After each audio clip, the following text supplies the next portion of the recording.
آپ فرماتے ہیں کہ ان کی بیوییں جنت میں حوریں ہوں گی موٹی موٹی آنکھوں والی۔ آپ علیہ السلام فرماتے ہیں ان کے اخلاق، سب کے اخلاق ایک جیسے ہوں گے، وہ اعلیٰ قسم کے اخلاق والے لوگ ہوں گے۔ آپ علیہ السلام فرماتے ہیں کہ وہ سب اہل جنت سب کے سب اپنے بابا آدم علیہ السلام کی صورت پہ ہوں گے، یعنی کہ ان کی شکل پہ ہوں گے۔ اور آپ علیہ السلام فرماتے ہیں کہ ان کا قد 60 ہاتھ ہوگا۔ تو معزز ناظرین، جو لوگ نیک اعمال کرتے ہیں، اللہ رسول کی اطاعت کرتے ہیں، نماز پڑھتے ہیں، اسلام کے مطابق زندگی گزارتے ہیں، تو اللہ رب العالمین جنت میں داخل ہوتے ہی ان کو یہ انعامات، یہ اعزازات عطا فرمائے گا۔ اور جو جنت کی نعمتیں ہیں تو ان کا حساب لگانا ہمارے بس کی بات نہیں، ان کو کوئی شمار نہیں کر سکتا۔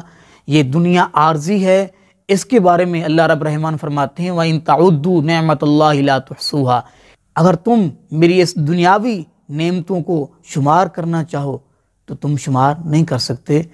وہ تو ہمیشہ رہنے والی جنت ہے، اس میں کبھی جو ہے کسی کو موت نہیں آئے گی، جو جنت میں چلا جائے گا اس کو موت نہیں آئے گی۔ یہ عارضی مقام ہے، اس پہ اللہ پاک نے بے بہا نعمتیں انسانوں کے لیے پیدا فرمائی ہیں جن کا شمار انسان نہیں کر سکتا۔ تو وہ تو ہمیشہ رہنے کے لیے جنت اللہ پاک نے بنائی ہے۔ اس جنت میں جو اللہ رب العالمین نے نعمتیں اپنے ایماندار، اپنے نیک موحد بندوں کے لیے تیار کی ہیں، ان کو کون شمار کر سکتا ہے۔ اللہ رب العالمین ہم سب کو نیک اعمال کرنے کی توفیق نصیب فرمائے۔ اللہ رب العالمین ہم سب کو اس جنت کی طرف دوڑ لگانے کی توفیق نصیب فرمائے۔ دوڑنا چاہیے، اللہ پاک فرماتے ہیں وَسَارِعُوا اِلَىٰ مَغْفِرَةٍ مِّن رَبِّكُمْ، فرمایا دوڑ لگاؤ، مقابلہ کرو، فرمایا اپنے رب کی بخشش کی طرف اور جنت کی طرف جس کی چوڑائی زمین و آسمان کے برابر ہے۔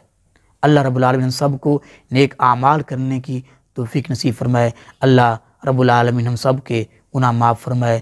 معزز ناظرین، اللہ کی حبیب علیہ السلام کے فرمان کو سن کے آگے ضرور شیئر کریں۔ اللہ عمل کی توفیق نصیب فرمائے۔ آمین۔ وما علینا الا البلاغ المبین۔